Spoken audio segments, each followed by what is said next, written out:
Look, it's hella hot out here right now, so if you see sweat dripping down my face at any point throughout this video, just pretend you didn't. But anyway, a while ago I did an A7 III rig video that you could check out right here. And basically I just wanted to do an updated version of that with my FX3 build.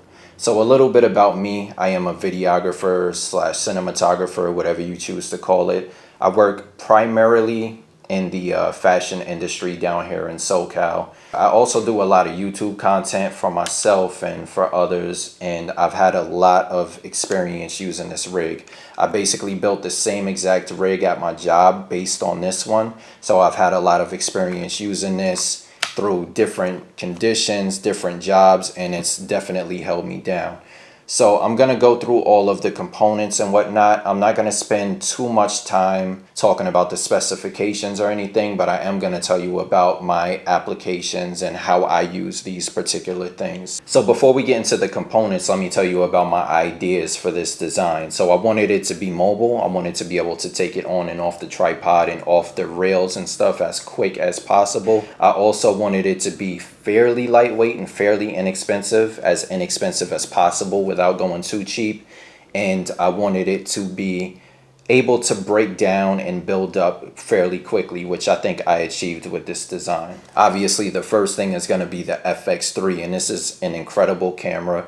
It's a Netflix approved camera that recently shot the movie The Creator that came out last year or the year before. I don't know. Time isn't linear anyway, right? The lens that I'm using is the Sony 24-105G OSS. I actually spent a lot of time trying to figure out which lens I wanted to go with. There were a lot of options like the Tamron, the Sigma. I ultimately decided on this one just because of the build quality, the OSS, the switches on the side for autofocus and manual focus, and for the optical steady shot. If you're shooting something more intentional with the FX3, you're definitely going to want to go with the cinema lens. I'll probably get a Nisi Athena or something at some point.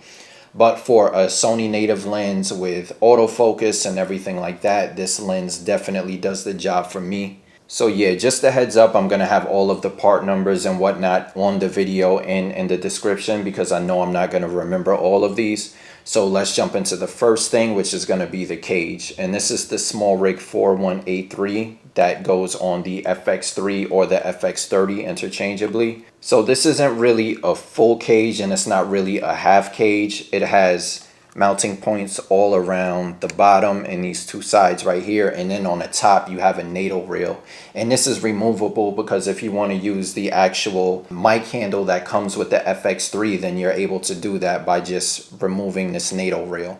But for me, I don't really use that too much, so I have the NATO rail on. Now this is the smallrig 3067 base plate, and I found this to be their most efficient one. It has a quick release system, so I'm able to take it off of the rails and whatnot pretty quickly and efficiently. And I'll show you that real quick. All I have to do is move this battery out the way real quick, drop the follow focus system so the matte box can pass, unlock this real quick, hold that button down, and it's off the rails, and I could just use the system like this with a bit more minimal system. So let me throw that back on, lock it back, and yeah, you get the gist of it. Next up are the rods, and these are the smallrig 1053 rods, 15mm 12-inch rods, and this just allows you to put all of these other components that I'm going to talk about next on the build. So not too much to say about this, it's just the base for everything else. But yeah, smallrig 1053 15mm 12-inch rods. Right here I'm using a manual follow focus system, also from smallrig, because it's usually just me pulling my own focus, but if you have a focus puller, you can swap this out for a wireless system. Next, let's talk about the top handle right here. This is the one with, I think, the 3/8 screw and the locating pins on the side. Now, if I could go back, I would probably just get the one that clamps onto this NATO rail right here. Now, I don't really use the top handle to film too much. I mean, I do use it to do like some tilts and whatnot, but it's more so just to make transporting and carrying the rig a little bit easier. And on the top handle, you're going to see this smallrig 2905 monitor mount. and this just holds the Atomos Shinobi, which I'm going to be talking about shortly. And this is way better than the old monitor mount that they used to have. In order to tilt it like that, you had to have an Allen key that was a complete different size from everything else on the rig. So you had to carry around a different Allen key or like one of those SmallRig multi-tools just to tilt that, and it was just annoying. It loosened up, and like halfway through the day it would just be sinking down, then you had to tighten it again. It was a mess. So this one is way better. If you take anything from this video, just make sure you get the 2905 SmallRig tilt and swivel, or swivel and tilt monitor mount instead of the old one. And on the SmallRig monitor mount, you'll see that I have this Atomos Shinobi, and I recently upgraded to this from a cheaper, more budget fill monitor. This has always been bright enough for me, and it has everything I need: false color, histogram, focus peaking. I can put in an SD card with LUTs on it, so anything that I need to do, I can do with this monitor. You'll see a lot of people running the Atomos Ninja V5 or another version, because that does internal RAW recording. I don't need to use that right now at this point in my career. I've never done a job so far where I needed RAW recording, so I'm just running the Atomos Shinobi. And if I do need that, I'll probably just get one or rent one. So yeah, for a more budget run and gun solo shooter type of rig, this works for me perfectly. And connected to the Shinobi is this Kondor blue HDMI cable, and this is one of those stretchy ones, and I got that so if I want to turn this screen around like so, I can do that without having to like resituate or do any finagling with the cable or whatever. So it just works. I used to get some cheaper cables from Amazon, but I found that those just break and stop working a lot. I remember I was doing a job once and the HDMI cable just stopped working. I had to run to a Best Buy and get another HDMI cable. So this one has held me down for a long time, no issues. I highly recommend it. Before I get into the audio, let me talk about the handles. So on this left side, I have a SmallRig wooden handle that I actually modified with a part from a different handle that I had laying around. And there is also, I think, a better option if you don't want to go with the wooden handle. There's another articulating handle, and that's what I use on my rig at work. So it's more of a plastic or metal handle, but you can pretty much turn it and position it however you want. It helps a little bit, like if you want to hold the rig a certain way. It's not like an end-all be-all or anything like that, but it does help to have this articulate. So I'll have that in the description as well. But I think I prefer the comfort of the wooden handle. It never really gets too hot or too cold in different temperatures. You have a cold shoe on top, so yeah, I have a wooden handle on that side. On this other side right here, I just have a SmallRig wrist strap, and the part number for this is 2456. I think it normally goes for about $10 or so. I know a lot of people run just another handle on this side on most rigs, but for me, I like to have the wrist strap, because when I take this off the rig, if I'm just carrying this camera on a neck strap or whatever, then I have the option of being able to use the wrist strap too. So it just makes this a little bit more versatile in my opinion, and that's why I have a wrist strap on that side. And next, let's talk about this matte box right here, and this is the SmallRig 3575 matte box. It has this flap on the top right here that allows you to control your light spill and light flares when you're shooting with a light from behind or something like that. And you can also, it has a tray right in here, so you can throw in a square filter of your choosing, an ND filter or whatever type of filter you want to use. It goes right in that tray. So you still do have the option to use a twist on ND filter with this. You could just throw it right here. It comes with these filter rings that have a thread on the inside to do that. So you have the option of either using the square ND filters or the circular ones. This is the cheapest one you can get. There are some versions that have the barn doors on the sides and I think on the bottom too, but yeah, I didn't really need all that as of now. Alright, so let's finally talk about audio, and this is the Rode VideoMic Go 2, and this is a shotgun mic that I typically just use to record scratch audio or ambient sounds, or if I'm doing like a talking head video and the camera's close enough, I might use the shotgun mic, but usually I just record using a wireless system, which is what I'm using right now, or I'll use some other type of external recorder. And I don't really have any complaints about this mic. It definitely works well. It sounds good. I'll give you a little test right now, and this is the audio. Actually, let me come over here. So I'll give you a little test right now with this mic, and this is what it sounds like when it's picking up from the Rode shotgun mic. So as you can see, it sounds good and decent enough for the price for sure. And I'll have the price and a description. I'll have the price and a link to it in the description. But like I said, I'm usually using a wireless system, and that would be the Rode Wireless Go 2 system. This is what I primarily use for audio. So I have this just kind of situated right here. I have it connected. I have the receiver connected to that camera right here, and it comes with two transmitters, one of which I'm using right now, and I just have it set right here. So this is the audio that you're hearing right now and the audio that you've been hearing for most of the video. I love this thing. It's never let me down. I've never had any dropouts with the audio. Audio always sounds good. I can't recommend this enough. I use it here at work when I'm doing videos for social. These things are amazing. Not too much left to get to with this rig build. Next, we're going to talk about this SmallRig 3016 battery plate. And this is basically the basic cheapest battery mount V-mount plate that you can get for the rods for the rig. Not too much to say about it. It just seats the battery on here. It's not powered or anything. They do have some other versions that fold backwards and forward, I believe, but this is just basic, works for me.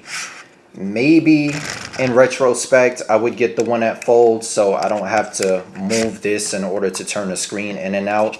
That might be a better option, so I'll put that in the description as well. But for me, it doesn't really bother me. It would make things like slightly quicker, so maybe I might get that in the future, but as of right now, it just works, does the job. Basic SmallRig 3016. And on that battery mounting plate is going to be the battery itself, and I'm using the neewer V99. This has all of the ports you would really want: USB-C, USB, 8 volt, 12 volt, D-tap.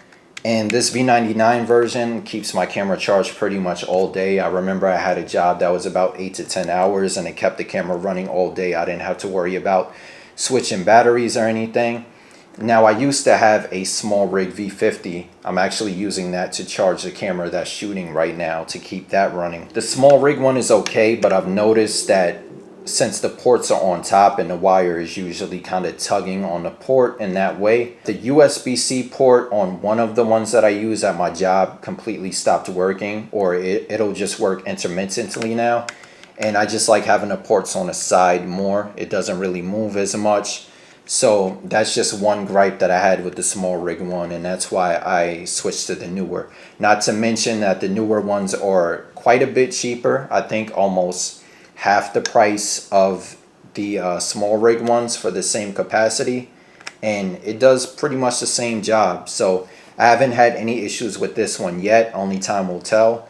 But yeah, I can't recommend this one enough. Neewer V99. Right behind the battery is going to be this SmallRig chest pad. When I'm shooting, I pretty much just have this sitting against my chest, and I'll use my body to like facilitate the tilts and pans and everything that I do. And I'll just use my body to turn and keep this up against me.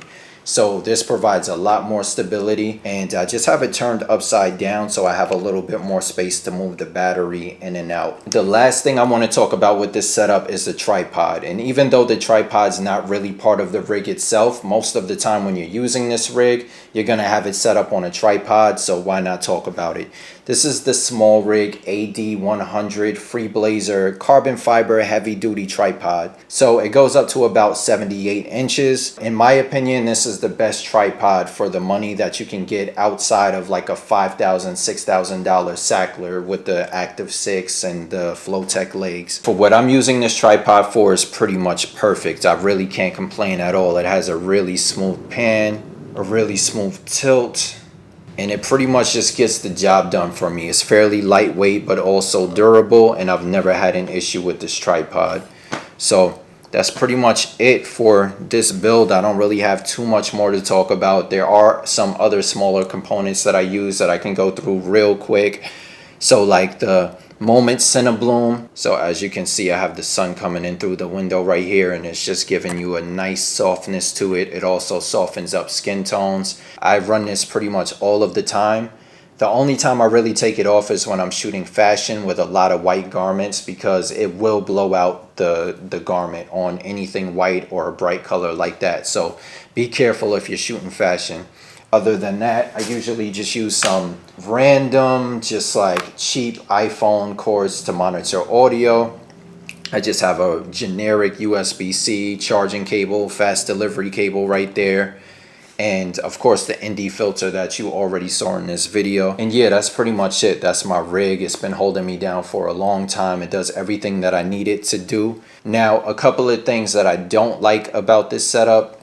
Well, for one, with the Atomos Shinobi, with the old monitor that I was using, it does have a USB-C port on there that I was able to charge it with. With the Atomos Shinobi, I can't charge this monitor, so I just have to always have the NPF or whatever you call it battery in there. Also, another gripe that I have, for whatever reason with this smallrig cage, and hopefully, I don't know if they can fix this or what, maybe it's just too much weight on it, but this NATO reel always loosens up. If you see earlier in the video, it was kind of shaky when I was using the top handle. I did tighten it since then, but that happens a lot.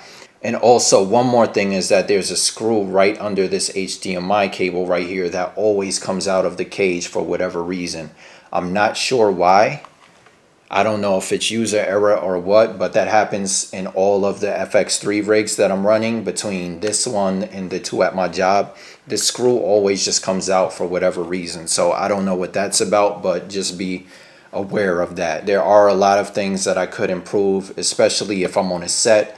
But if I'm on a set, I'm probably not using an fx3 anyway. You're going to be using something more like a Red or an RE.